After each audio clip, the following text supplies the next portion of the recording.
বলছেন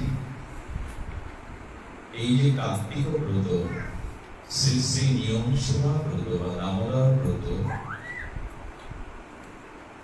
এই ব্রতের সময় অপ্রত্যেন কিবদ্বস্তু না এই পরম মাঙ্গলিক, পরম প্রেমময়, পরম কল্যাণ গুণবেদ এই ব্রত মাসে যারা ভজন ব্যতীত, নিয়ম ব্যতীত এই মাসটি যারা অতিবাহিত করবে, ভজন বা নিয়ম ব্যতীত যারা এই মাস অতিবাহিত করবে, তাদের জন্য একটি দুঃসংবাদ হলো তির্যজনী মহাপ্রান্তি। এই ব্রত মাসের এমন চিত মহিমা, অনন্ত মহিমা, গরিমা, যে কোনো সনাতনী হিন্দু যে সম্প্রদায়েরই হোক, এই মাসটি যদি বিনা নিয়মে, বিনা ভজনে অতিবাহিত করে, তাহলে ভাগবত শাস্ত্র বলছেন তির্যজনী শুকর কুকুরে তাকে নিক্ষেপ করতে হবে। অতিরিক্ত আঘাত লাগে তো, কিন্তু ভাগবত বলছেন তির্যজনী। দুর্লভ মনুষ্য জন্ম পেয়ে এই জন্ম হারাতে চায়, আগামী জন্মে কর্মচক্রে প্রারব্ধে আমি শুকর কুকুরে জন্মাবো, তির্যজনীতে জন্মাবো, এই অধঃপতন বা এই ক্রম অবনতি কেউ চায় না। কারণ বহু সৌভাগ্যক্রমে দেব দুর্লভ এই মনুষ্য জন্ম প্রাপ্ত হয়ে যারা এই মাস, কি ব্রাহ্মণ, কি ক্ষত্রিয়, কি বৈশ্য, কি শূদ্র,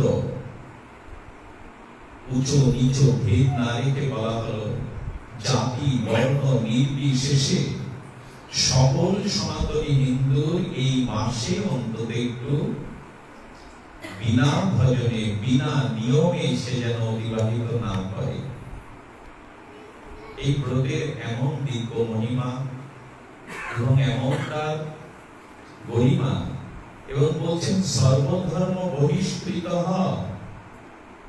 পদ্মপুরাণ পাতাল খণ্ডে বলছেন যদি এই ব্রত সম্মুখে উপস্থিত হয়েও এই ব্রতকে আদর না করে, এই ব্রতকে সম্মান না করে, স্বল্পমাত্র এই ব্রতের নিয়ম ভজন পালন না করে, সর্বধর্ম বহিষ্কৃত, সমস্ত সুকৃতি থেকে, সমস্ত ধর্ম থেকে সে বহিষ্কৃত। এত বড় তাৎপর্যময় কথা বলেছেন, অপ্রদেন কিবদ্দস্ত যথা দামোদরম প্রিয়। কারণ ভগবানের এই মাসটি অত্যন্ত প্রিয়। জাতি ধর্ম বর্ণ নির্বিশেষে প্রত্যেকের জন্য এই বিধি। এই জন্য বলছেন যে সকল ধর্ম থেকে তিনি বহিষ্কৃত হবেন। আচ্ছা, এখানে কি বলা হলো? বলা হচ্ছে পদ্মপুরাণ আরো বলছেন, শ্রী গুরু মহারাজের আস্বাদনে সব ব্রহ্মা সব অভগ্নশ্চ স্বর্ণদেই সদা মৃতি ন করতি মুনিশ্রেষ্ঠ নর কার্তিকং ব্রতম। পদ্মপুরাণ বলে, হে মুনি, হে দেবর্ষি নারদ, আপনি উদ্যত্ত কণ্ঠে জগৎকে এই বাণী শুনিয়ে দিন, যে ব্যক্তি কার্তিক ব্রত না করে সে ব্রহ্ম হত্যা, গো হত্যা, স্ত্রী হত্যা এই পাপে লিপ্ত হয়।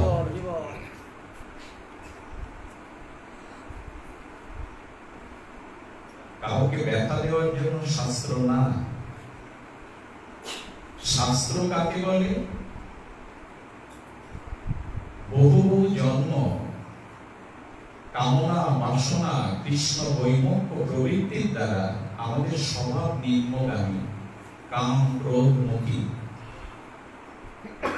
এই প্রবৃত্তিমুখী, কৃষ্ণ বিমুখী, কাম ক্রোধ ভোগ লালসা আসক্ত জীব, সে একটা সুবর্ণ সুযোগ পেয়েছে এই কার্তিক ব্রতে যাতে তার প্রাক্তন কর্মফলকে সে সংশোধিত করে দামোদরের অহেতুকী করুণায় নিজেকে উদ্ধার করতে পারে। কিন্তু যারা অব্রতের দ্বারা, অনিয়মের দ্বারা, অভজনের দ্বারা এই মাসটি অতিবাহিত করছেন, বললেন স ব্রহ্মা হত্যাও চ, সে ব্রহ্ম হত্যা, গো হত্যা, স্ত্রী হত্যা পাপে লিপ্ত। শাস্ত্র আমাদের অনুশাসন করে বর্তমান জগতে মানুষের এই দুরবস্থা, কি পারিবারিক, কি ব্যক্তিগত, কি পারিবারিকগত, কি সমাজগত, কি রাষ্ট্র বিশ্বগত, এত চারিদিকে অন্ধকার, দম বন্ধ হয়ে আসছে মানুষের। কোন মানুষ স্বস্তিতে, শান্তিতে, কল্যাণে, মঙ্গলে, উন্নততর উজ্জ্বল ভবিষ্যতের স্বপ্নে এখন কেউ রাত্রে যাপন করছে না। চারিদিকে একটা দাবাব নিকৃত, দগ্ধীভূত হতে হতে মানুষ আর অঙ্গার, কয়লা হয়ে গেছে। এর মধ্যেও মানুষকে একটা সুযোগ দেওয়া হয় তার আত্মকল্যাণের, তার আত্মোন্নতির। সেই কল্যাণের কথা বলছেন যে হে মুনি, কার্তিক ব্রত যে না করে একটু সুযোগ দেওয়া হয়েছিল। এইগুলো প্রত্যাব্যয়, মহা অপরাধ তার জীবনে নেমে আসে এবং বলছেন অনিবার্যভাবে তাকে ভোগ করতে হবে। শাস্ত্রের কথাকে কেউ যদি মনে করে, শাস্ত্রের কথাকে কেউ যদি মনে করে ব্রতটা আমাদের করানোর জন্য, ব্রতটা আমাদেরকে করবার জন্য শাস্ত্রে অতিরাসিক্ত করে একটু বহু বচন, বেশি বচন বলেছেন। যদি কেউ মনে করেন, যদি এদিকে তাকান, কেউ উঠাউঠি করেন না, যদি কেউ মনে করেন যে মানুষকে শাসনে শাসিত করে ব্রত করবার জন্য শাস্ত্র অতিরাসক্ত, একটু বেশি কথা বলেছেন, আপনি অপরাধী হয়ে যাবেন। শাস্ত্রের রচয়িতা কারা, শাস্ত্রের প্রবক্তা কারা? বহু বহু জন্ম তপস্যালব্ধ অপরোক্ষ অনুভূতি, সাক্ষাৎকার ভগবত জ্ঞান, অপরোক্ষ অনুভূতি, যে জ্ঞানের ভিতরে কোনো ভ্রম নেই, কত অতিমাত্রিক কথা নেই। যারা তপস্যার একটি স্তরে উত্তীর্ণ হয়ে অপরোক্ষ ঈশ্বর অনুভূতি লাভ করে জগতের কল্যাণের জন্য যে মহা সত্য বাণীগুলো, যার ভিতরে ভ্রম, লিপ্সা, কারণ পাঠক নাই, অতিরসুক্ত বাণী নাই, এটি হলো শাস্ত্র বাক্য।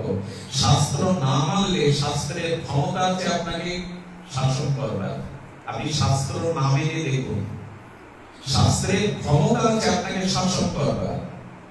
সীতামা গণ্ডির বাইরে পা দেওয়াতেই রাবণ কর্তৃক হরণ হয়েছিলেন। গণ্ডির বাইরে মা সীতা না বাড়ালে পা, ওটি দশাননেরও শব্দ ছিল না সীতা হরণ করবার। তেমনি শাস্ত্রের যে ঋষি, অনুভূতিলব্ধ ঋষির যে নিয়ম, এই নিয়ম এখন আমরা লঙ্ঘন করতে বেঁধে ব্যস্ত। এই জন্য আমাদের দশা এই পরিণতি। শাস্ত্র কেউ জানি না, অনেকেই জানলেও সেটা মানি না। আর যেটুকু বলা হচ্ছে অতিরাসক্ত মনে করি মানুষকে, এটি শাসনের জন্য বলা হয়েছে না। বললেন অনিবার্য ভাবে তাকে এটা ভোগ করতে হবে। পক্ষান্তরে নরনারী যে নিয়ম সেবা ব্রত যথাসম্ভব পালন করবেন, কি বলা হয়েছে? যথা দামোদর ভক্ত বৎসল বিদিত জন। এই দেখুন কি বলছেন, যথা দামোদর ভক্ত বৎসল বিদিত জনা তৎসহং তাদৃশ মাস স্বল্প পুর কারব।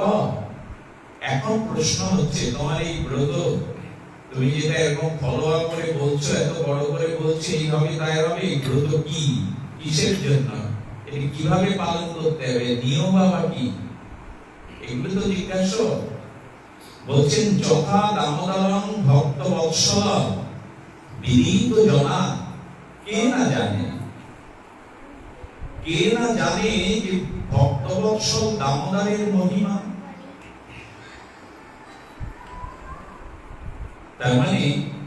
তার মানে ভগবানের পরিচয় কি দেওয়া হলো?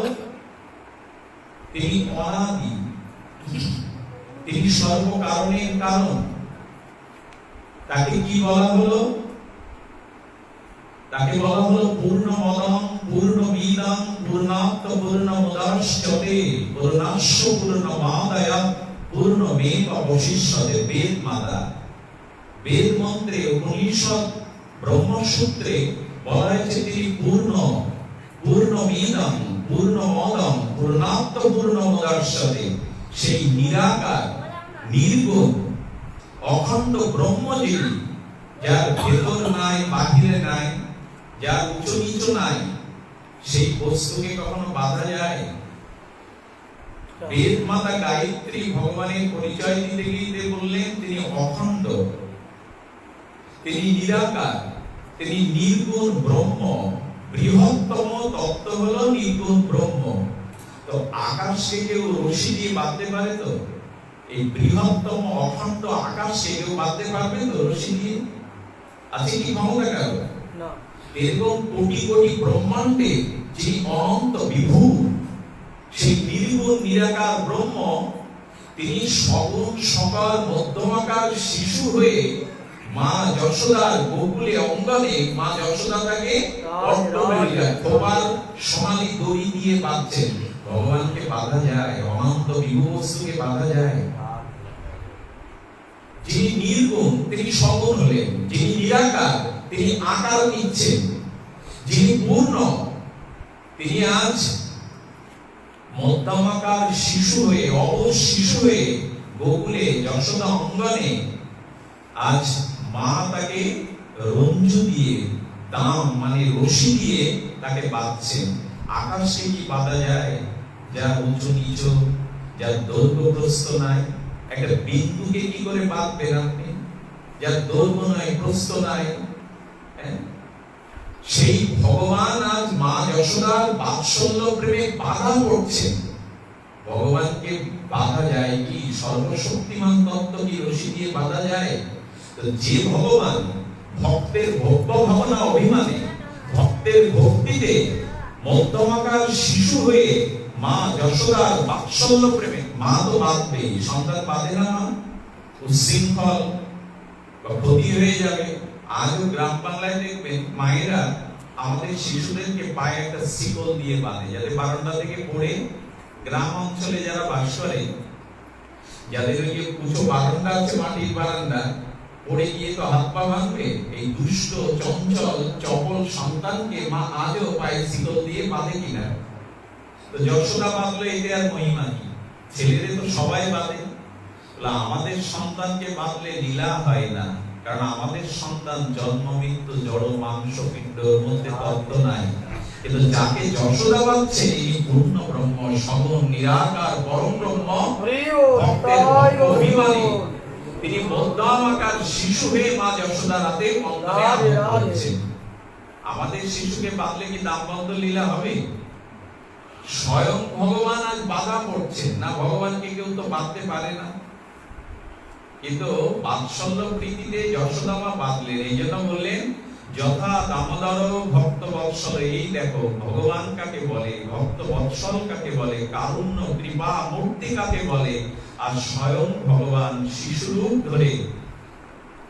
একটা কথাই পরিসরে বলে রাখি, আমাদের যে স্তর আছে, এই ভূ ভুব সম জনতব সত্য, এর সর্বশেষ স্তরে আছেন গোলক বৃন্দাবন।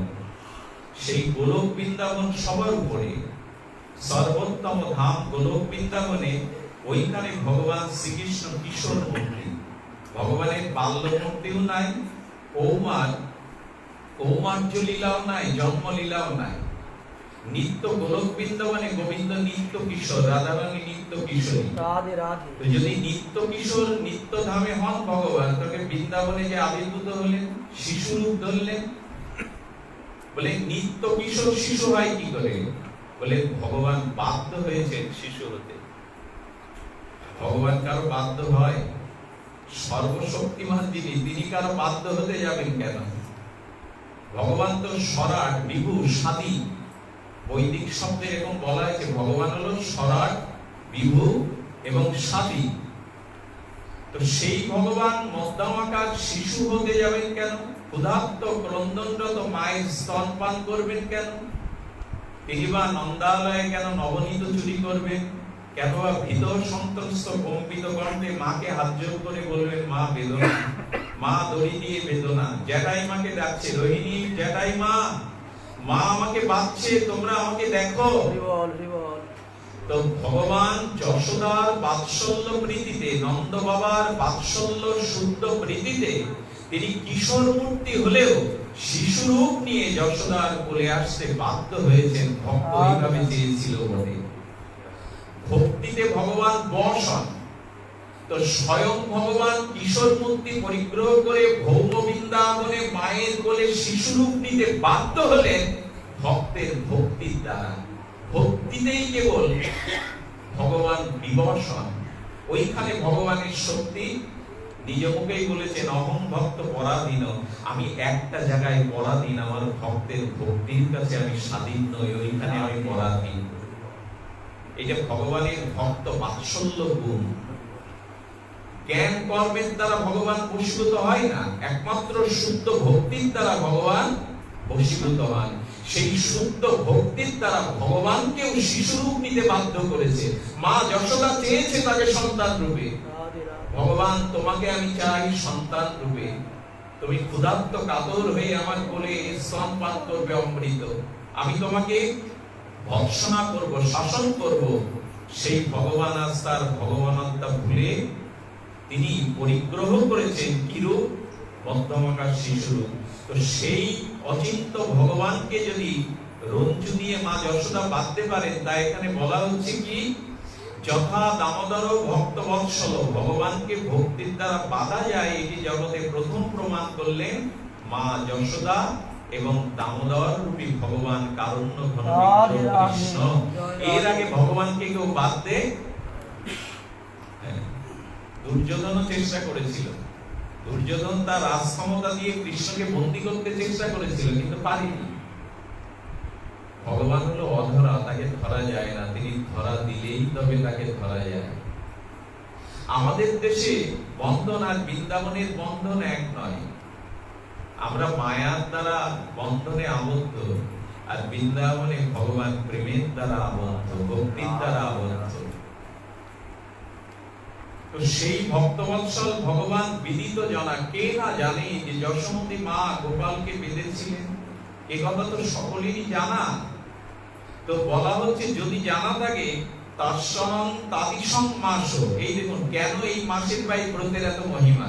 এদিকে লক্ষ্য করুন, বলছেন ভগবান যেমন ভক্তবৎসল, ভগবান যেমন ভক্তবৎসল, এই মাসও ভগবানের ন্যায় ভক্তবৎসল কৃপালু। তার মানে অন্যান্য মাসের ন্যায় এই দামোদর ব্রত মাসটি একীভূত নয়। আচ্ছা, আকাশে তো একটাই চাঁদ, কিন্তু পূর্ণিমার চাঁদ আর তৃতীয়া চতুর্থীর চাঁদকে কি এক বলা যাবে? যাবে কি? আচ্ছা, সমুদ্রে তো জল আছে, জলরাশি, অনন্ত জলরাশি, অতল স্পর্শী জলরাশি। পূর্ণিমার দিনে ছাড়া সমুদ্র কি উচ্ছ্বলিত হয়? অষ্টমীর চাঁদের দ্বারা কি সমুদ্রের উত্তাল তরঙ্গ বাড়ে? বাড়ে না। কবে বাড়ে? পূর্ণিমার দিন। তেমনি ভগবানও যেমন ভক্তবৎসল, এই ব্রত মাস, কার্তিক ব্রত মাসটাও ভগবানের ন্যায় ভক্তবৎসল।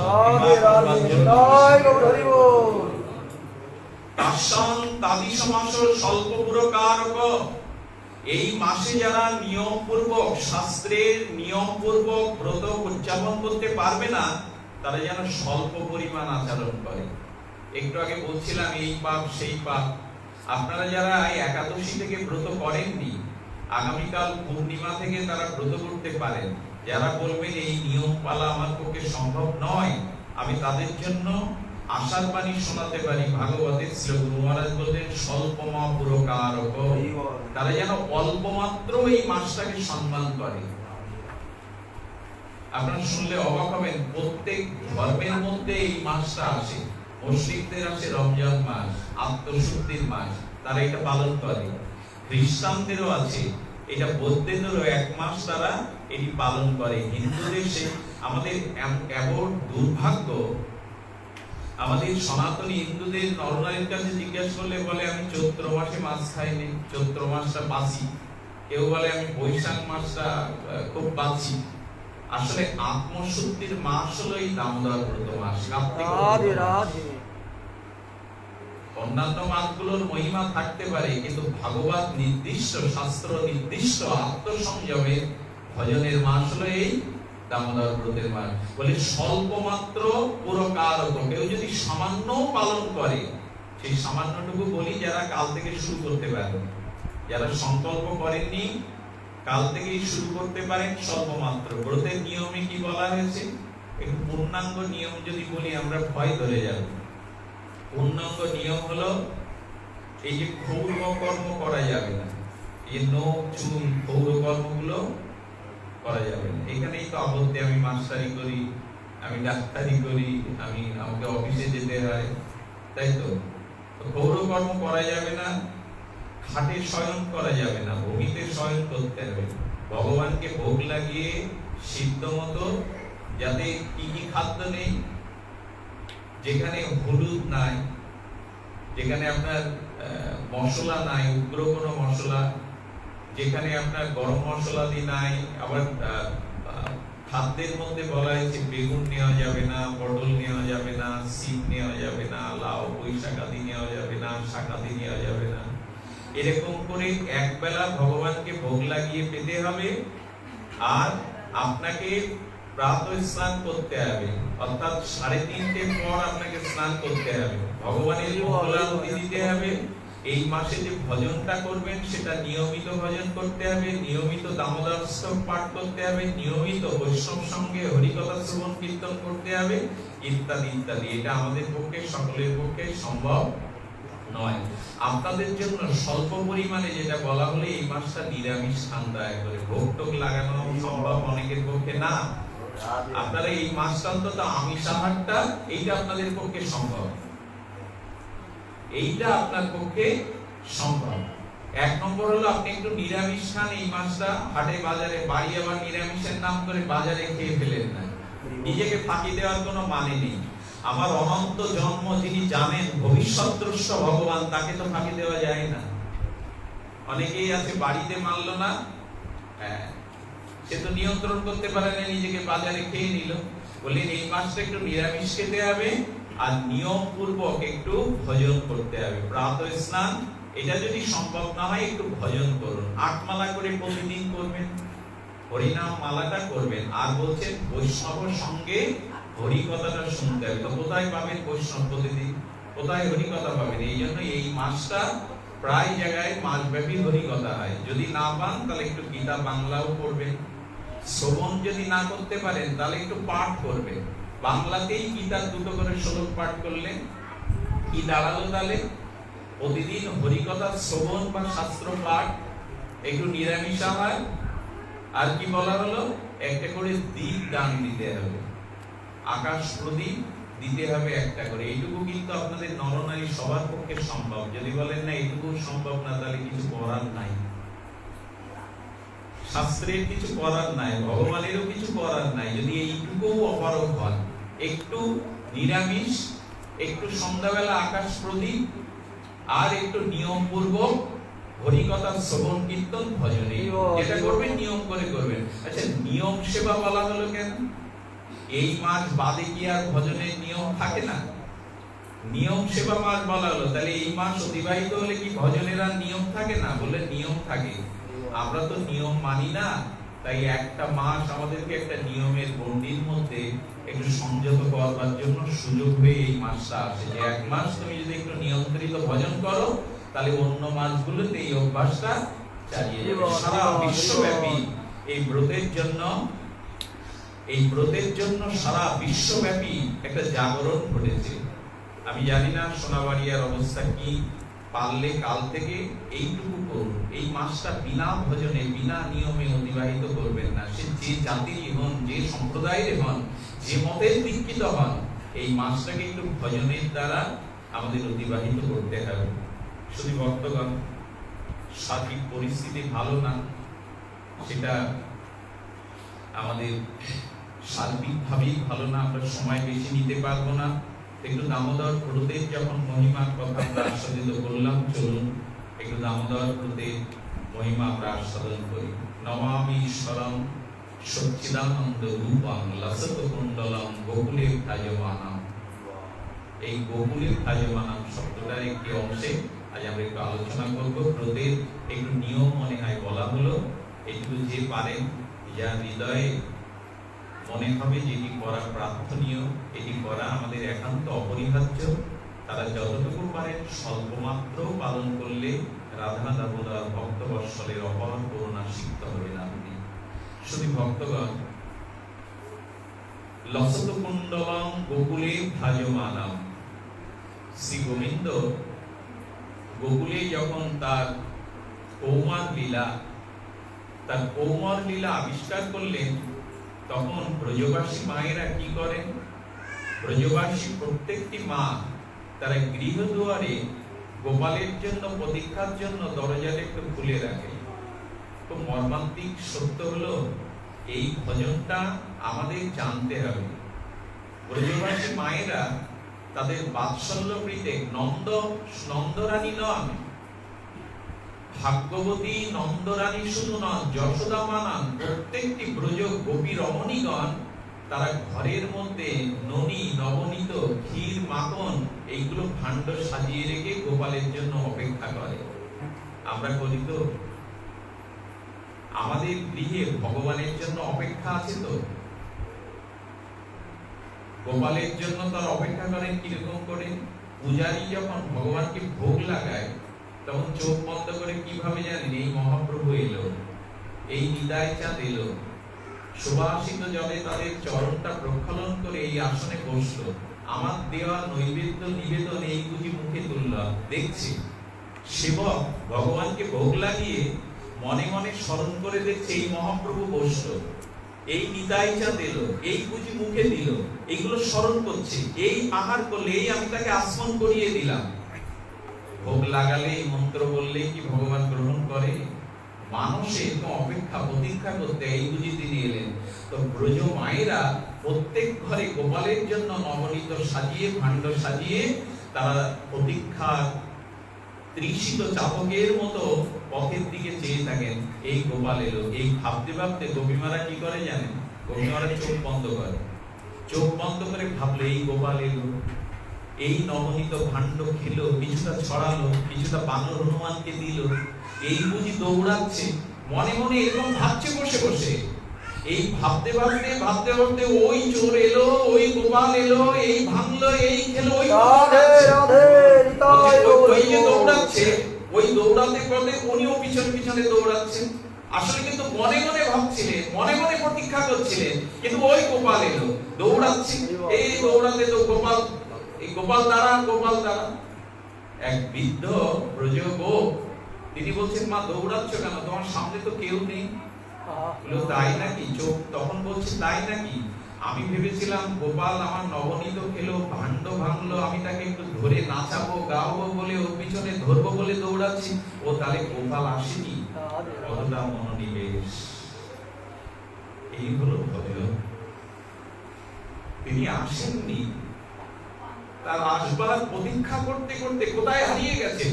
এই গোপাল এলো, এই ঘরের মধ্যে প্রবেশ করলো, এই ননি খেলো, ছড়ালো, ওই ননি চলে যাচ্ছে বলে পেছনে দৌড়াচ্ছে, আসলেই সব মনে মনে। এক বৃদ্ধ গোপ বলছে, মা দৌড়াচ্ছ কোথায়? সামনে তো কেউ নেই। ওই গোপাল। বললো আমি ভেবেছিলাম আমার সামনে দিয়ে চলে যাচ্ছে। ভজন কি নিয়ম করে করলে হয়? ভজনে আবেশ চায়, ভজনে অনুরাগ চায়। ভজতাম প্রীতিপূর্বকম তেষাং সতত যুক্তানাং ভজতাম। শুধু ভজন করলে হবে না, ভজনের মধ্যে অনুরাগ থাকতে হবে, প্রীতি থাকতে হবে। আবার বিফল মনোরথ হয়ে দরজায় বসে বলছে গোপাল তো এলো না। আমাদের শাস্ত্রকাররা বললেন যে মেয়েরা, মায়েরা ঘরে গোপালের জন্য প্রতীক্ষা করে না, ভগবানের জন্য এরকম প্রতীক্ষা করে না, তার গৃহে শান্তি আসে না, তার গৃহে কল্যাণ বরণ করে না।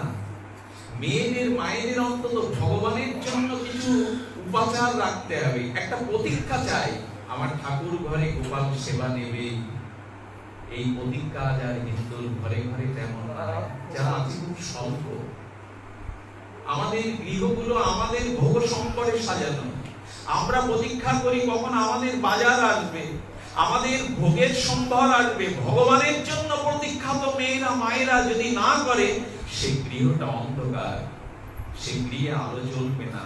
বাইরের আলো জ্বললেও সেখানে শান্তি কল্যাণের আলো জ্বলবে না। মেয়েদের মায়েদের অন্তত ভগবানের একটু প্রতীক্ষা করা উচিত, একটু তার উপচার গুলো সাজিয়ে রাখা উচিত।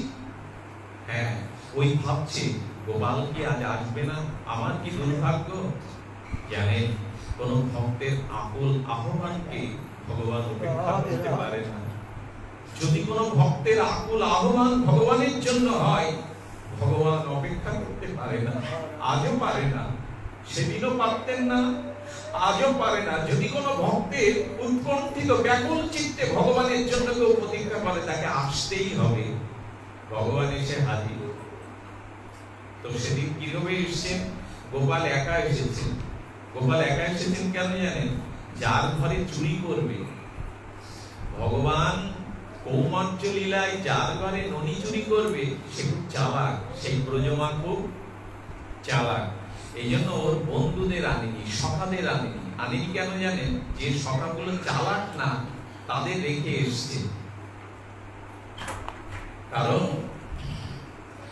চুরি করাটা খুব বড় বিদ্যার কাজ। আচ্ছা, এইখানে গোবিন্দকে আমরা চোর বলছি কেন? স্বয়ং ভগবানকে তার বাৎসল্য লীলায়, এই বাচ্চাটা থামান, চোর বলছি কেন?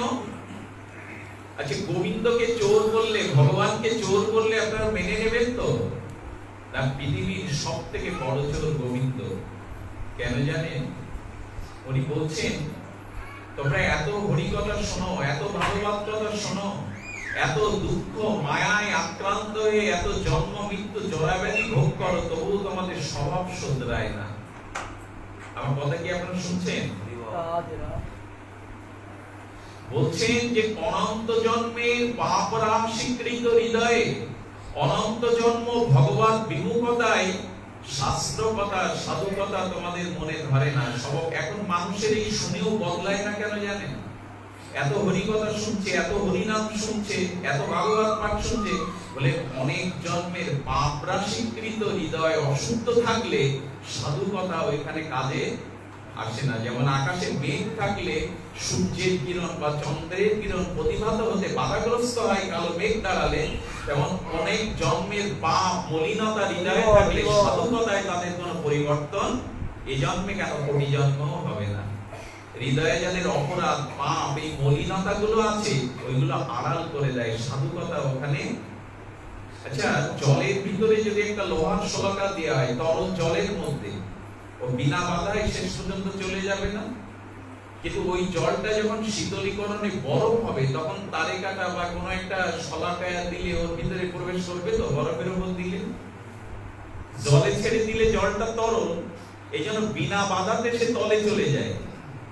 বাধা তো পড়ছে না, তরলকৃত, কিন্তু এই তরলকৃত জলরাশি যখন শীতলীকরণে বরফ হয়, তখন কিন্তু ওখানে ছেড়ে দিলে ভেতরে।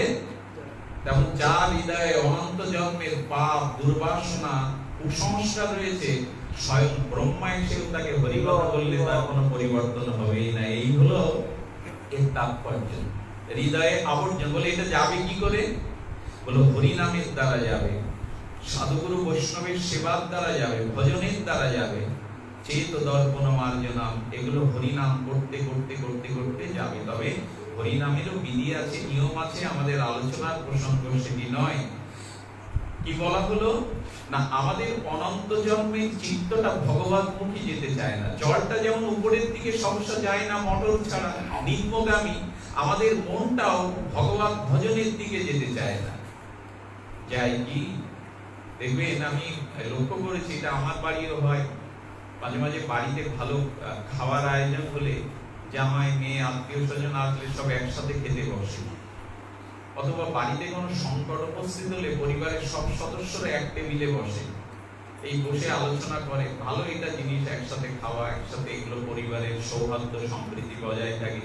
কিন্তু আজ পর্যন্ত দেখেছেন পরিবারের সবাই মিলে একটু ভগবত প্রসঙ্গ করতে, জামাই মেয়ে স্বামী স্ত্রী সবাই মিলে এক টেবিলে খাওয়ার সময় গল্প করা যাবে, এটা ভালো কথা। সৌহার্দ্য সম্প্রীতি উন্নত পরিবারে এগুলি হয়। এবং বিপদ বা কোনো সংকট বা কোনো সমস্যা পড়লে একসাথে, কিন্তু ভক্তির আলোচনাটা এসো সবাই মিলে এখন না, এটা পাওয়া খুব দূর হয়ে যাবে, এটা পাওয়া খুব দূর হয়ে যাবে, বিরল এটা।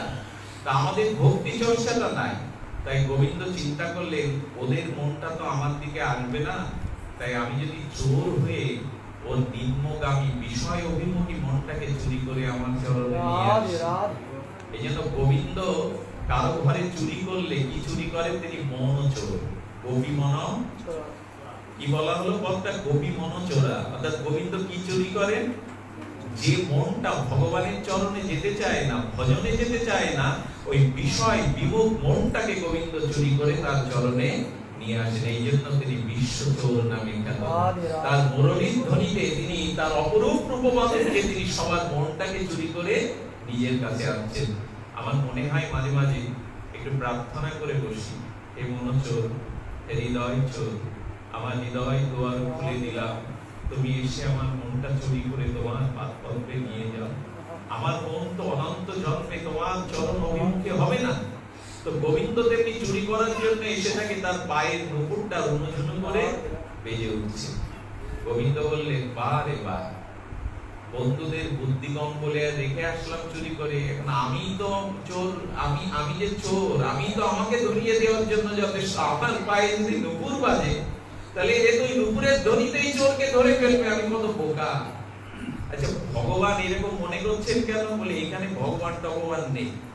মা যশোদা ব্রজবাসীদের প্রীতিতে ভগবান তার ঐশ্বর্য শক্তি একেবারেই হারিয়ে ফেলেছেন। কথাটা একটু বোঝানো দরকার। এই মেয়েটা, এই রেখে দাও, খেলো না, এই ওটা রেখে দাও, খেলো না। কি বলছেন? মায়েরা দুগ্ধ উৎপত্তন করছেন, দুগ্ধ জাল দেয়।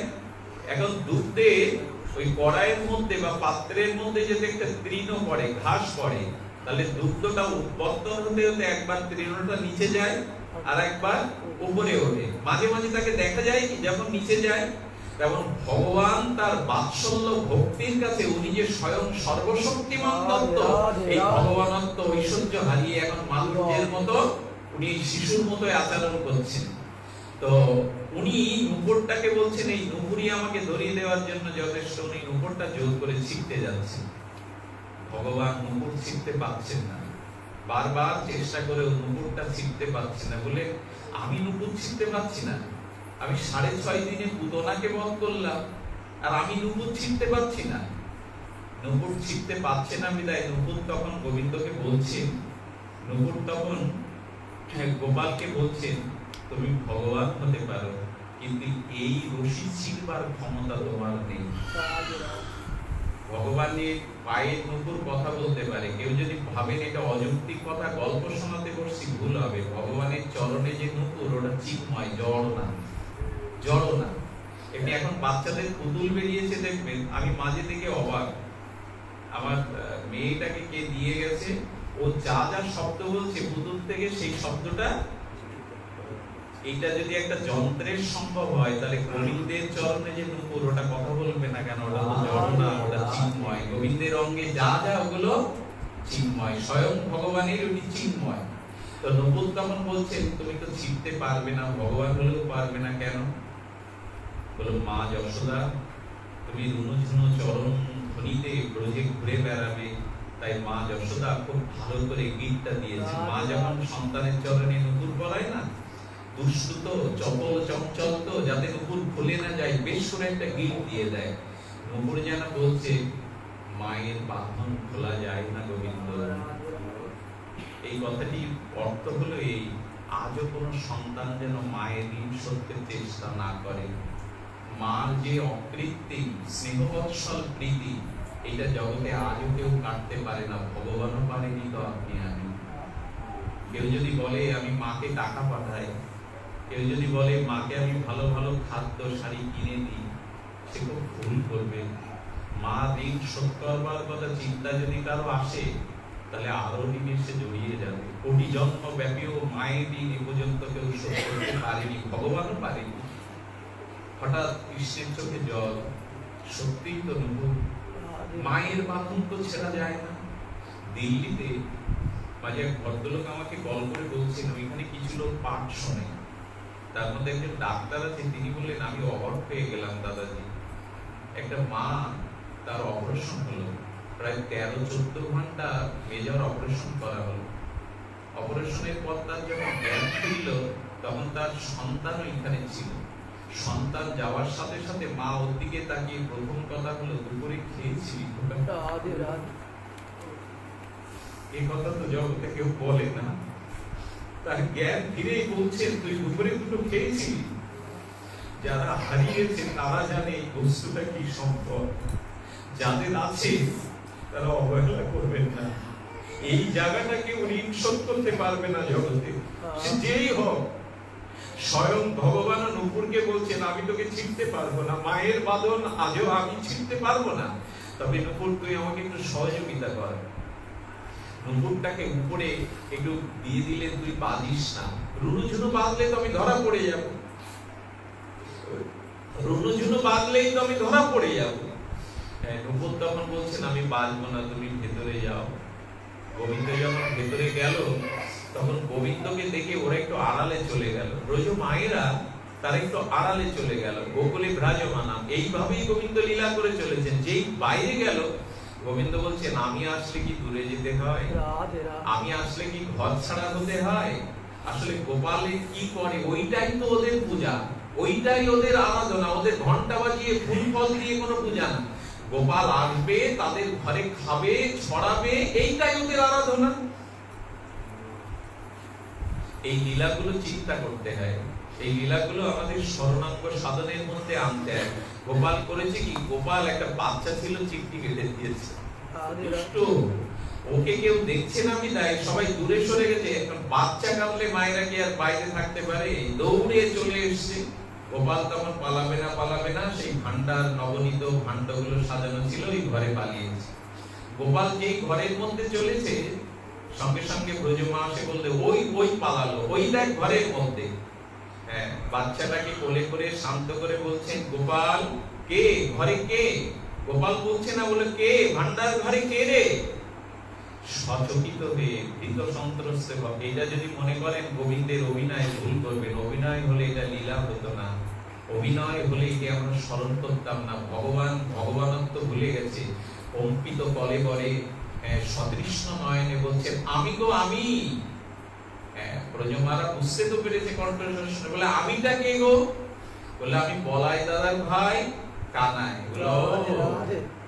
কানাই তুই ভান্ডার ঘরের মধ্যে কেন? কি উত্তর দিল জানেন? উত্তর দিচ্ছে ব্রজমা আমি এই পথ দিয়ে যেতে যেতে মনে করলাম এটা আমাদের ঘর, মা যশোদার ঘর, আমি আমার ঘর ভেবে ঢুকে পড়েছি। বলে কি সুচতুর, মিথ্যাও কেমন করে সাজিয়ে বলতে পারে, তোর ঘর ভেবে ঢুকেছিস? বলে হ্যাঁ। ভাগবত বলছে গোবিন্দ ভুল বলেনি। এই পৃথিবীতে আমরা ছোট ছোট ঘর তৈরি করে এক একটা নাম দিই, অমুক ভবন তমুক ভবন। গোবিন্দ বলছেন এই অনন্ত বিশ্ব ব্রহ্মাণ্ডের যা কিছু সব আমার মধ্যে পড়ে তোমরা দাবি করছো ঘর আমার, অমুক আমার। আসলে তো আমি আমার ঘরেই যাই, কেউ আমাকে ডাকুক আর না ডাকুক আমি তার ঘরে যেতে চাই, কারণ ঘরটা তার মনে করি না, আমার মনে করি। আমরা ভাবি তো ঘরটা। এইসব গানগুলো এখন বাজে না। ছোটবেলায় আমি আব্দুল আলিমের সম্ভবত একটা গান খুব ভালো লাগতো, পরের জায়গা পরের জমি ঘর বানাইয়া। শব্দগুলো মানুষের নাড়া দিত। আজ আর এইসব সঙ্গীত বাজে না, এগুলো দিনও হারিয়ে যেতে বসেছে। তো গোপাল বলছেন না আমার ঘর ঢুকেছি, ভুল বলেনি। বলে খুব ভালো কথা, তুই আজকাল চোখে কম দেখছিস গোপাল, তো তোর ঘরে ঢুকে কি করেছিস? হাতে তোর নবনীত কেন? খাচ্ছিল তো, হাতে লেগে আছে।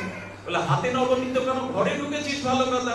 বলে ব্রজমা আমাকে চোর বলবে না, বদনাম দেবে না, আমি তোমাদের উপকারের জন্যই এটা করছিলাম। তোর উপকার একবার শুনি কি? বলে ব্রজমা এই নবনীত এতে পিঁপড়ে পড়েছিল, আমি ভাবলাম এদের ঘরে ঢুকেছে একটু পিঁপড়ে গুলো পরিষ্কার করে দিই, তাই তো হাতে লেগে গেছিল, আমি চুরি করে খাওয়ার জন্য তো হাত দেয়নি। ব্রজমা বলছে কি বুদ্ধি রে, পিঁপড়ে ছড়াচ্ছিলি, এই উপকার কবে থেকে শুরু করলি? ভাঙবি, খাবি, ছড়াবি, চুরি করবি, আবার বলছিস উপকার। আসলে ভগবান উপকার করতেই আসে। একটা কথা বলি এই পরিসরে, পরিবেশটা বলবার মতো এখন, সেটা হলো যা আয় করি আমরা তার একটা অংশ ভক্ত ভগবানকে দিতে হয়। এটি না দিলে কি হয় জানে? ভগবান বলছে তোমরা তো দাও না, তাই মাঝে মাঝে আমি তোমাদের ঘর থেকে কেড়ে খাওয়ার জন্য প্রবেশ করি, ঢুকি, আমি ভক্ত রূপে প্রবেশ করি, বৈষ্ণব রূপে প্রবেশ করি। কিছু দিতে হয়, আয়ের একটা অংশ ভক্ত ভগবানের সেবায় দিতে হয়, নাহলে ওই অর্থ বড় কর্তব্য হয়, অভিশাপ ডেকে আনে। ওই অর্থ হয়তো মামলায় চলে যায়, নাহলে কোনো অসৎ চরিত্র সন্তান ওই অর্থ নষ্ট করে ফেলে, নাহলে রোগ শোকে ওটা চলে যায়, চোর দস্যুটা নিয়ে যায়। একটা অংশ দিতেই হয়। এই হিসাবটা আমাদের হিন্দুদের ভিতরে অনেক কম। আয়ের একটা অংশ ভগবান ভক্ত সেবায় দিতেই হবে, আত্মীয় স্বজনকে নয়। আত্মীয় স্বজনের যেটা দেওয়া, সেই দেওয়াটা দেওয়া নেওয়ার মধ্যে পড়ে, দিতে হবে ভক্ত ভগবানকে। আত্মীয় স্বজনকে দেখতে হবে, দুস্থদের দেখতে হবে, কিন্তু ভক্ত ভগবানটাই। কারণ পিতার সেবা করলে, আমি পিতার সেবা দিলে মার ক্ষুধা যাবে তো? আমি যদি কোন পিতাকে সেবা দেই তাহলে মার ক্ষুধা যাবে তো? জঠরগ্নি ক্ষুধা যাবে তো? যাবে না। কিন্তু বলছেন আত্মাকে দিলে, গাছের গোড়ায় জল দিলে যেমন শাখা পোশাখা পল্লবিত হয়, তেমন কোন ভগবান ও ভক্তকে দিলে সমস্ত জগৎ সবার মধ্যে একই আত্মা। মার ক্ষুধা বাবার ক্ষুধা এক না তো? বাবার খেলে মার ক্ষুধা যাবে, কিন্তু মার মধ্যে যে আত্মা, গোবিন্দ পিতার মধ্যেও সেই একই আত্মা। আত্মা, এই জন্য আত্মা সন্তুষ্ট হলে জগৎ সন্তুষ্ট হয়। তো গোবিন্দ তখন বলছে আমি তো চুরি করিনি, এই ব্রজমা লাঠি তুলেছে। কি ভাগ্য এদের, কি কৃপা করে এসছে, গোবিন্দকে লাঠি তুলেছে। গোবিন্দ ভিতরে দৌড় আর দৌড়, এই দৌড়াতে দৌড়াতে গাছের ছায়া দিয়ে, বৃন্দাবনের বন পল্লব ছায়া দিয়ে দৌড়াচ্ছে। ব্রজমা দৌড়াচ্ছে, দৌড়াতে দৌড়াতে ব্রজমা লাঠি ফেলে দিয়েছে আর কাঁদছে, গোপাল দৌড়াস না, আমি তোর পেছনে আর ছুটবো না। বলে মা লাঠি ফেলে দিয়ে কাঁদছো কেন? বলে ও গাছের ছায়া দিয়ে দৌড়াচ্ছিল। বৃন্দাবনে তো গোবিন্দ জুতো পায়ে দেয় না, পাদুকা পা দেয় না। যশোদা একবার বলল তুই নন্দ বাবার ছেলে, রাজ যুবরাজ, তো গোপাল তোর জন্য আমি একটা জুতা তৈরি করে এনেছি, আর এই ছাতাটা মাথায় দিয়ে বসতে যাওয়ার শত রৌদ্রে তাপে দগ্ধীভূত হতে হয়, পায়ে কিছু থাকে না, বৃন্দাবনে কাকার জায়গা, এখানে কাপড় আছে ফুটে যায়। বলে মা তাহলে 9 লাখ জুতো তৈরি করো আর 9 লাখ ছাতা তৈরি করো। বললো কেন? বলে আমার সখার আর আমার গরুর সংখ্যা গুলো 9 লক্ষ, 9 লাখ। ওরা যদি খালি পায়ে ঘুরে ব্রজের ভূমিতে, তাহলে আমার খালি পায়ে ঘুরতে হবে। আমি তো ওদের সখা, ওদের বন্ধু, বরং মরমে শরীর দেখো। বলে ওদের না দিতে পারলে সেই দিন থেকে যশোদা জৌরাজৌরি করে না। তো গোপাল, এই জন্য বৃন্দাবনের ঠাকুরের, আমাদের ঠাকুরানীর কোনো পাদুকা নেই দেখবে। বৈকুণ্ঠে আছে, বৈকুণ্ঠে লক্ষ্মী নারায়ণের আছে, বিষ্ণু লক্ষ্মীর আছে, কিন্তু বৃন্দাবনের ঠাকুরের, রাধারানীর চরণে কোনো পাদুকা দেখবেন না। ব্রজধাম কিনা, বৃন্দাবনের চিন্তামণির ধুলি কিনা, দৌড়াতে দৌড়াতে গোপাল ছায়া থেকে যখন রৌদ্র দিয়ে দৌড়াচ্ছে, সেই রৌদ্র দিয়ে দৌড়াতে গিয়ে গোপালের পায়ে তাপ লাগছে, বিদায় ব্রজ মায়েরা লাঠি ছেড়ে দিয়ে আছে, গোপাল আর দৌড়াস না, তোর পায়ে যে আঘাত লাগছে, তোর পায়ে যে তাপ লাগছে, কতটা ভালোবাসলে এরকম অনুভূতি হয়। এই হলো গোকুলের ভাজমানা। যশোদাবি উদুকুল, যশোদা বেঁধেছিলেন, কারণ গোপাল করেছে কি, এই লীলাটি সামান্য একটু আস্বাদন, অন্য কথা বলবার অবসর নেই আছে। গোপাল এই বাইরে চুরি করতে করতে, আর তার চুরি বিদ্যার কি কি তার বিদ্যা, বৈদুষ্য কি তার চাতুরী। গোপাল যে বাড়িতে হাড়িতে কিছু পায় না, হাড়িগুলো ভেঙে উদ্দাত্ত কণ্ঠে বলে, যে গৃহে যে পাত্রে আমার জন্য কিছু নেই আমি তা ভেঙে ফেলবো। এই জন্য ভগবানের জন্য কিছু রাখা ভালো, তার জন্য একটু স্বতন্ত্র ভাবে কিছু উপচার রাখা ভালো, উপাসনা রাখা ভালো, বললেন আমি ভেঙে ফেলবো। তো গোবিন্দ কি করেছেন? চুরি করতে করতে আজ নিজের ঘরের পালা। আচ্ছা, চুরি করাটা বাইরের ঘরে কঠিন না নিজের ঘরে? কি মনে হয় আপনাদের, নিজের ঘরে চুরি করা কঠিন না বাইরে? আমার মনে হয় নিজের ঘরে চুরি করা কঠিন। একটু শৈশবে যদি ফিরে যান, দেখবেন 5টা কলা মা রেখেছিল, একটা আপনি চুরি করে খেলে মা ঠিক ঠিক বুঝে নেয়, পাঁচটা ছিল একটা কি করলি। ঘরে মা সব নখদর্পণে থাকে, তো কোথায় কি জিনিস মা জানে। একটা শট পড়লেই কিন্তু মা বুঝে নেয়। যদি নিজের ঘরে চুরি করাটা খুব কঠিন। তো কি হয়েছে, গোপাল আজ নিজের ঘরে চুরি করবে, কিন্তু সুযোগ নাই, সুযোগ পান না। এই সুযোগ না পেতে পেতে আজকেই তিনি সেই সুযোগটি পেয়েছেন। কি সুযোগ? যশোদা মা তার বহুদিনের ইচ্ছা, প্রভাতে উঠে নিজে হাতে নবনীত প্রস্তুত করে যদি একটু গোপালের মুখে দিতে পারতাম। কারণ এতদিন যশোদা কি করত, যশোদার যে দাসীগণ আছেন তারা গোপালের খাদ্যের এই সম্ভারগুলো তৈরি করত, নবনীত গুলো। এখন যশোদা কান ঝালাপালা হয়ে গেল, পাড়ার গোপীরা এসে তাকে নালিশ করে, তোমার এই অবাধ্য ছেলেকে শাসন করো, আমাদের ঘরে চুরি করে, খায়, নষ্ট করে, ইত্যাদি ইত্যাদি। যশোদা শুনতে শুনতে ভাবলো একটা কারণ আছে, আমার গোপালের ক্ষুধা লাগে কেন?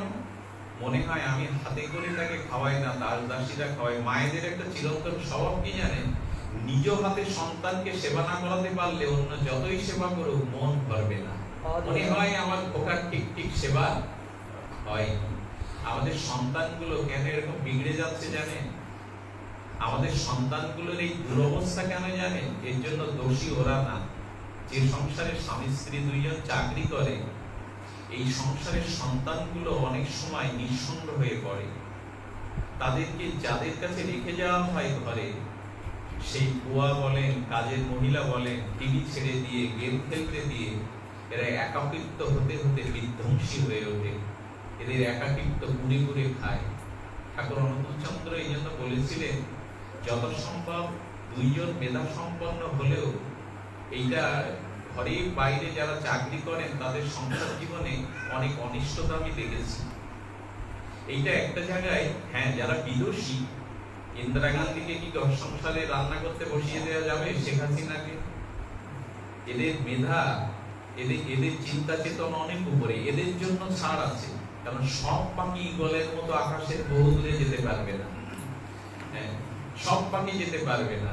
ঠাকুর অনুকূলচন্দ্র অবশ্য একটা কথা বলেছেন, ঠাকুর অনুকূলচন্দ্রের কথা আপনারা জানেন, যে মেয়েরা চাকরি করে জনম জাতি তারাই মানে। একথা আজ মেনে নেওয়া যাবে না, একথাতে আমরা ফিরে আসতে পারবো না। যুগ যেখানে দাঁড়িয়েছে, একজনের মেধা থাকবে, তাদের ঘরে বন্দি করে রাখতে হবে। অর্থনৈতিক স্বাধীনতা থাকলে সে সন্তানকে লেখাপড়া করাতে পারবে, স্বাধীনভাবে চলতে পারবে, পারবে বটে। কিন্তু আজ থেমে গেছে। বিদ্যাসাগর, রামকৃষ্ণ, বিবেকানন্দ, এরা কেউ আসছে না। এরা না আসার কারণ হলো বিবেকানন্দের মা, রামকৃষ্ণর মা, আমাদের ঠাকুরের মা, আমাদের রবীন্দ্রনাথের মা, এরা কেউ চাকরিজীবী মহিলা ছিলেন না তৎকালীন, লেখাপড়াও খুব কম জানতেন। কিন্তু এরা যে তপস্যা করেছিলেন, সেই তপস্যার দ্বারা তাদের গর্ব দিয়ে এসেছিল এইসব বিশ্ববিদিত সন্তান। গত 200 বছরে একজন রবীন্দ্রনাথ আসেনি, গত 200 বছরে একজন বিবেকানন্দ জন্মায়নি। কারণ থেমে গেছে। শুদ্ধ সন্তান জন্মদানের যে প্রথা, এটা থেমে গেছে। কথাটা একটু বাইরে চলে গেলাম এই জন্য যে আমাদের সমাজ ব্যবস্থা এখন পছন্দ ধরে গেছে। আর বিশ্ব ব্যবস্থা, রাষ্ট্রীয় ব্যবস্থা তো যে অবস্থা তা তো আমরা সকলেই জানি। এই জন্য ফিরে আসার জন্য এখন প্রয়োজন হলো অন্তত ঘরের মধ্যে একটু ভজনের ব্যবস্থা করা। আমার খুব ভালো লাগলো ঢুকে এই ঠাকুর ঘরটা দেখে। এটি যদি না দেখতাম তাহলে এত সুন্দর বাড়ি দেখেও মন ধরতো না। একটা সুন্দর জায়গা অন্তত ভগবানের হয়েছে, সকলে এসে যেন আগে তার মুখখানা দেখে। পরিবারে এই ভগবানকে স্থাপন করা, অন্তত ভগবানকে একটু গৃহে জায়গা দেওয়া, তার শুভ সম্পর্কের চেষ্টা করা দরকার। যশোদা মা নিজের হাতে সেবা দেবে বলে আজ প্রভাতে উঠছেন। কারণ নন্দ বাবা তিনি গেছেন গোবর্ধন যাগযজ্ঞে, তিনি গেছেন সবাইকে নিয়ে, 2-1 দাসী আছে। মা যশোদা খুব প্রভাতে উঠেছেন। মায়েদের একটু প্রভাতে ওঠার নিয়মটা ছিল, আজ আছে কিনা জানা নাই, অন্তত এই নিয়মটা উল্টে গেছে। মা ঠাকুমারা ওই যে প্রভাতে উঠে তাদের যে ছড়াঝাট দেওয়া, তাদেরকে একটু প্রভাতে ওঠা অভ্যাসটা এটা ফিরিয়ে আনবে। এটা আপনার জীবনকে অনেক প্রশস্তি দেবে, অনেক মঙ্গল দেবে। কিন্তু হয় কি, এগুলো তো সব এগুলো সামাজিক নিয়মগুলো, শাস্ত্রীয় নিয়মগুলো একদম নষ্ট হতে বসেছে। আমরা এইখানে মা যশোদাকে প্রভাতে তুলছি, ভাগবত তুলছেন। মা কি করেছে, আস্তে আস্তে আঁচলটা টেনে নিচ্ছে, গোপাল আঁচলের উপর শয়ন করে। তো একটু লীলাটা ভাবুন, ওইখানে চলে যান মা যশোদার অঙ্গনে। ওইখানে প্রদীপটা সারা রাত ধরে মিটমিট করে জ্বলছিল। মা যশোদা একটু প্রদীপের শিখাটা একটু উত্তীর্ণ করে ওই প্রদীপটা দিয়ে গোপালের মুখটা দেখছে। আহারে গোপাল ঘুমা। এইখান থেকে শুরু হলো মঙ্গল আরতি। প্রভাতে উঠে যারা ভগবানকে অন্তত একটু দীপ দেখায়, একে বলে মঙ্গল আরতি। বলে যে গৃহে মঙ্গল আরতি হয় সে গৃহে অমঙ্গল ঢুকবে কি করে? হিন্দুর গৃহে এটা ভাবাই যায় না। মঙ্গল আরতি কজন করে? অনেকটা ভুলতে বসেছি আমরা। মা যশোদা এই প্রদীপ ও শিখা দিয়ে গোপালের বদনটা দেখে দুই পাশে পাশের বালির দিয়ে যাচ্ছে। ভাগবত বলছে যশোদা মাকে, গোপাল কি পড়ে যাওয়া, ভগবান কি পড়ে যায়? যশোদা দুই পাশে 500 বাদান দিয়ে যাচ্ছে। গোপাল কি, ভগবান কি পড়ে? বললো যশোদার এত বাৎসল্য প্রীতি যে 500 বাদান দিয়ে যশোদা স্নান করে চুলটা মালতীর মালা দিয়ে বেষ্টন করে উনি কি মাখন তোলার জন্য এই মাখন মন্থন করছেন। মায়ের আগেকার দিনে তুলতো, সেই অম্লযোগে দধি করে ঘোল করে মাখন তুলছে। আর সামনে একটা কড়াইতে দুগ্ধ বর্তন করছে, দুগ্ধ জাল দিচ্ছে। আর যশোদা কি করছে, হাতে যখন গোপালের জন্য নবনীত তুলবে, মাখন তুলবে বলে এগোচ্ছে, তখন হাতটাকে বলছে হাত, তুই তো গোপালের সেবার জন্য রত। মুখটাকে বলছে তুই বসে থাকবি কেন, তুই গুনগুন করে গোপালের গুণকীর্তন কর। আর মনকে বলছে গোপালের পুতনামক্ষম লীলা, এইসব লীলাগুলিকে স্মরণ কর। যশোদা এক হাতে হাতে যেমন ভগবানের সেব্যদ্রব্যের ক্রিয়া করছেন, মুখে তিনি গোবিন্দের গুণগান কীর্তন করছেন, আর অন্তরে তিনি ভাবছেন। কি শিক্ষা হলো? যদি ভগবানকে ডাকতে হয় তাহলে তনু মন প্রাণ দিয়ে ডাকো। মনটা ঘুরে বেড়াচ্ছে বাইরে, ভগবানের সেবায় আমি রত, বলে এইটা হবে না। তো তনু মন প্রাণ দিয়ে যশোদা যখন ওই মাখনটা তুলছে, খুব প্রভাতে, খুব প্রভাতে, ভাগবত তখন বলছেন মা এত সকাল সকাল তুলছো কেন? মাখন তোলার একটা ধর্ম হলো খুব প্রভাতে তুলতে হবে। দেখবে যদি দুপুর হয়ে যায় তাহলে মাখনটা তো উঠবেই না, উঠলে অত আস্বাদিত হবে না। আর যদি বিকাল বেলা মন্থন করেন, ঘোলটা বিকাল বেলা প্রভাতে না করে টক হয়ে যাবে কিনা, বিষাক্ত হয়ে যাবে কিনা। যশোদা তাহলে কি বললো, যদি ভগবত ভজন করতে হয় তাহলে প্রভাতে প্রভাতে সকাল সকাল করো। আমরা সকালে করেছি, এখন বৃদ্ধ হয়েছি তাও ভজনের নাম নেই, আমরা আর এটা সকাল সকাল করেছি। সুধীমণ্ডলী, মা যখন ওইভাবে নবনীত তুলছে, হঠাৎ করে মায়ের চুড়িগুলো, হাতের বালাগুলো ঝনৎকারে নৃত্য করছে। ঝনৎকারে যখন নৃত্য করছে, যশোদা তখন আবেশে জিজ্ঞাসা করছে তোরা আমার হাতের চুড়ি হয়ে নৃত্য করছিস কেন? যশোদাকে বললেন মা, হাত তো প্রভু সকলকে দিয়েছেন, সবার হাত দিয়ে তো গোপালের সেবা হয় না। তোমার হাতের অলংকার হতে পেরে আমরা আনন্দে নৃত্য করছি, যে আমরা সেই হাতেই যেন অলংকার হই যে হাতে গোপালের সেবা হয়। মায়ের অলংকার কি? বালা, হাতের অনেকগুলো চুড়ি পরা, বালা পরা অলংকার? বললেন না, যে হাতে ভগবানের সেবা হয় না, তুলসী চয়ন করে গোবিন্দ চরণে, রাধারানীর চরণে যারা দেয় না, সেই হাতে যতই বালা পড়ুক, ওই বালাটা তার পরপারের কোনো অলংকার না। প্রকৃত অলংকার হলো হাত দিয়ে যদি ভগবানের সেবা করা যায়, ওইটাই তার অলংকার। আমরা মরে গেলে তো বালাগুলো খুলবে নাকি? তুলসী তলায় নামালে আগের থেকে বালাগুলো খুলে নেবে, কিন্তু যে হাত দিয়ে ভগবানের সেবা করলাম ওটা তো কেউ খুলতে পারবে না। পারবে কি? এই জন্য শাস্ত্র বলছে হাতের অলংকার হলো ভগবানের সেবা। যশোদা এবার লক্ষ্য করছেন তার কানের দুলগুলো দোদুলো নৃত্য করছে। বলে তোরা দুলছিস কেন, তোরা নৃত্য করছিস কেন? বলে কর্ণ তো দুটি কর্ণ সকলের আছে, সকলের কর্ণে তো ভগবানের কথা যায় না মা, তাই তোমার কর্ণে যে গুনগুন করে গোপালের গুণমহিমা কীর্তন করছো, আমরা আনন্দে নৃত্য করছি আর বলছি, আমরা যেন সেই কানেরই দুল হই যে কানে কৃষ্ণ গুণকীর্তন যায়, কৃষ্ণ কথা যায়। কানের প্রকৃত অলংকার হলো কানের দুল না, কানের প্রকৃত অলংকার হলো কৃষ্ণ কথা। এটাই যশোদা প্রমাণ করছেন ভাগবতে। আর যশোদা মায়ের চুল কেশদাম ছিল তো আলায়িত, ওই কেশটা যখন বেষ্টনী করে, মাধবী মালা দিয়ে বেষ্টনী করে দুগ্ধ মন্থন করছেন, তখন মালাগুলো ঝরে ঝরে পড়বে না, যশোদার পায়ে পড়ছে।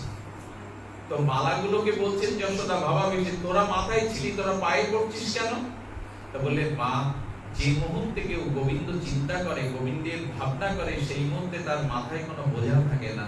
আমরা মাথায় প্রভুত্ব করছিলাম ভারী হয়ে, এখন তোমার চরণে করছি, যাতে তোমার মাথায় আর কোনো দুশ্চিন্তা না থাকে। এখন মা যখন এইসব ভাবে বিভোর, তখন গোপাল পেছন দিকে উঠে, এই কাজল দেওয়া ছিল তো গোপালের চোখে, আকর্ণ মিশ্রিত কমলাক্ষ নয়নে কাজল দেওয়া ছিল। গোপাল করেছে কি, মা যশোদার আঁচল ধরে পেছন দিয়ে টানছে, মা মা ক্ষুধা লেগেছে, খেতে দাও। মা যশোদার খেয়াল নেই কেন, ওই যে গোবিন্দ গুণকীর্তন ভাবনায় রত, পেছনে কে ডাকছে, এদিকে তার। এই দেখুন ভগবান কি বলছেন, ভগবান বলছে, এই দেখো, ভক্ত শুধু আমাকে ডাকে না, আমিও ভক্তকে ডাকি, যদি আমার প্রিয় ভক্ত হয়।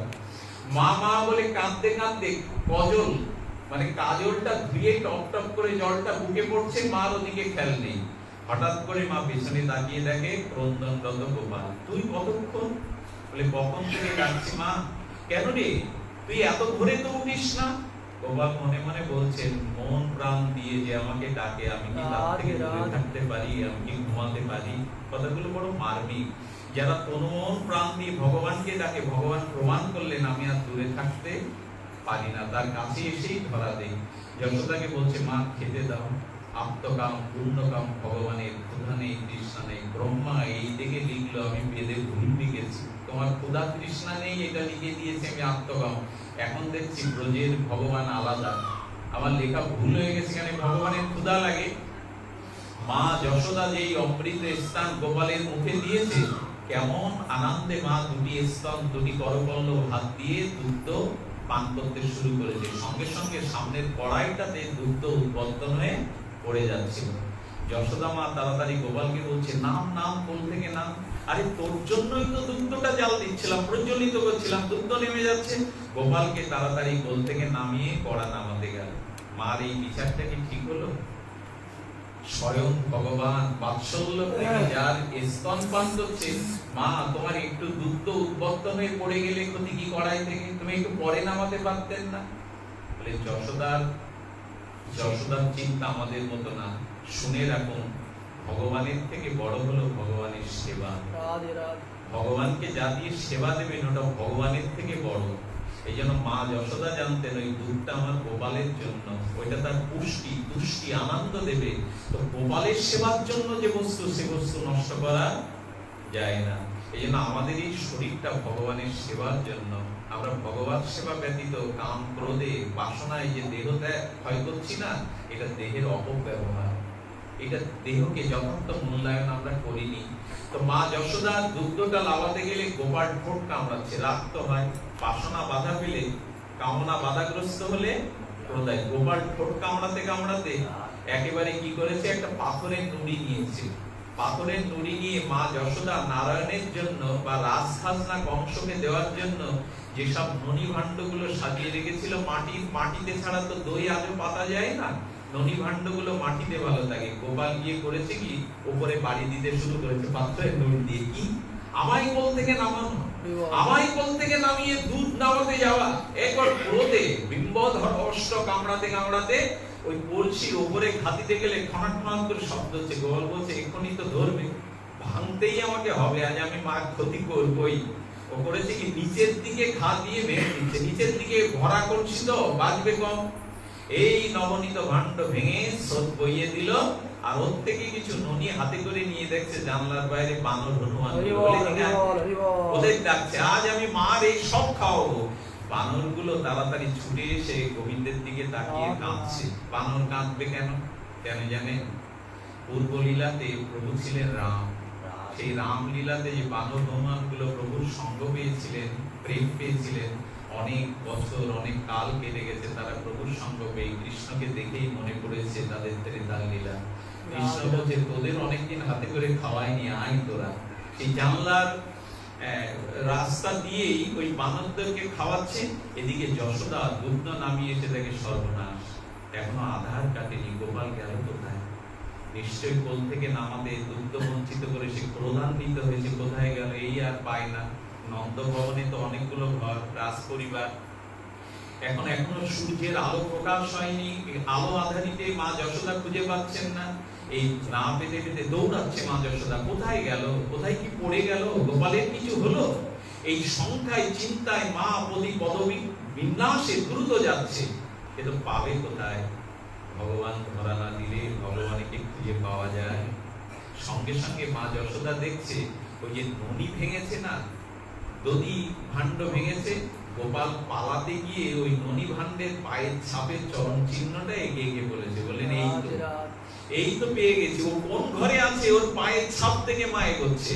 ভাগবত বলল কি, যশোদা কোনদিন তাকে খুঁজে পেতে না। আসলে যারা ভগবানকে খুঁজতে বের হয়, ভগবান তাদের চরণ কৃপায় জানিয়ে দেয়। চরণ চিহ্ন না ফেললেও পারতেন। উনি ভক্তকে জানাচ্ছেন যে আমার পথে আসে, আমি তাকে আমার চরণ কৃপায় জানিয়ে দিই, তারা আমাকেই পায় আমার কৃপাতে। চরণের চিহ্ন দেখে গিয়ে দেখে গোপাল ওই ঘরের ভিতরে ওই বসে আছে চুপটি মেরে, ভয়ে শঙ্কিত হয়ে। আর লাঠি তুলেছে যে তোকে আর শাসন করবই। লাঠিটা তোলার সাথে সাথে গোপাল মার আঁচল দিয়ে দৌড়। যশোদাও দৌড়াচ্ছে, ভগবানও দৌড়াচ্ছেন। হঠাৎ গোবিন্দ পেছনে ফিরে ফিরে দেখছেন গোপাল বারবার, যশোদার নিতম্বটা তো ভারী, উনি দৌড়াতে গিয়ে ক্লান্ত ঘর্মাক্ত হয়ে যাচ্ছেন। আমরা যদি প্রশ্ন করি মাকে কষ্ট দিচ্ছ কেন গোপাল, ধরা দিলেই তো হয়। গোপাল বলছেন আমার খুব আনন্দ হচ্ছে, এই জন্য মাকে একটু দৌড়াচ্ছি। কেন আনন্দ? বললেন জীব যখন আমার পেছনে দৌড়ায় না, আমার খুব আনন্দ হয়। এরা তো সংসারের পিছনে দৌড়ায়, কামনা বাসনার পিছনে দৌড়ায় রাত দিন, আমার তখন ভালো লাগে না। আমি সৃষ্টি করলাম, আমার পেছনে না দৌড়ে ওরা রূপ যৌবন খাওয়া পড়ার দিকে, বিষয় বাসনার দিকে দৌড়াচ্ছে। তো কেউ যখন আমার দিকে দৌড়ায় আমার বড় আনন্দ হয়। যেমন আপনারা এসেছেন, উনি দেখছেন, উনি এইখানেই দাঁড়িয়ে দেখছেন কারা আমার পেছনে দৌড়াচ্ছে, আসছে, তো আনন্দে দৌড়াচ্ছে। তো গোবিন্দ তখন বললেন, গোবিন্দকে বলছেন ধরা দাও। গোবিন্দ বললেন আমাকে দৌড়েও ধরা যায় না, আবার না দৌড়ালেও ধরা যায় না। কথাটা পরস্পর বিরোধী না? এই দৌড়ানোটা কি? এই দৌড়ানোটা হলো ভগবানের ভজনে এগোতে হবে, তাহলে ভগবান কৃপা। কেউ যেন মনে না করে আমি এত লক্ষ নাম করি, দুবার বৃন্দাবনে যাই, এতবার শাস্ত্র পাঠ করি, আমি ভগবানকে পাবো। বললেন না, কোনোদিনই পাবে না। আমি ধরা দিলে তবে দৌড়াতে হবে। আমার পেছনে যে দৌড়ায় আমি তার কাছেই ধরা দেই। গোপাল তখন একটু মন্থর গতিতে চলতে চলতে যাতে ধরা যায়, যশোদা এসে তাকে ধরে ফেললেন। এই ধরে এসে তো লাঠি উঁচু করলে গোবিন্দ প্রথমেই কান ধরেছেন, আত্মরেহাই নেই। কান ধরে বলছেন মা বেরো না। ভগবান ভয় পায়, ভগবানের ভয় আছে। যার নাম নিলে যমও দূরে পালায়, যার নাম নিলে ত্রিদাব জ্বালা দূরায়, তিনি ভয়ে শঙ্কিত হয়ে বলছেন মা বেরো না, লাঠিটা ফেলে দাও মা, লাঠিটা ফেলে দাও। যোশীটা বলেছে লাঠি তো ফেলবো না, আজ তোকে উপযুক্ত যদি সাজা না দিতে পারি, তাহলে তোকে মানুষ করা যাবে না, তুই উচ্ছৃঙ্খল হয়ে গেছিস। এই তাড়াতাড়ি হাত দুটো ধরেছেন। হাত দুটো ধরে আপনারা জানেন ওই রশি ডাকছে, সেবিকাদের বলছে রশিগুলো দিয়ে যাও। এই রশিগুলো বাঁধতে বাঁধতে যেটা ঘটলো আপনারা জানেন, 2 আঙ্গুল কম। এই 2 আঙ্গুলের মাহাত্ম্য হলো ভক্ত ভজনের দ্বারা উপরে উঠবে, আর গোবিন্দ করুণার দ্বারা বারবার 2 আঙ্গুল কম পড়ার কারণ হলো যশোদা মনে করছে আমার গোপালকে বাঁধবো, আমি গোপালকে বাঁধবো। বললেন না, হবে না। সাধনা করতে করতে যেন মনে না হয় যে আমি জপ ধ্যান করি, সাত্বিক আহার করি, অমুক তবে আমি ভগবানকে পাবো, এটা অভিমান।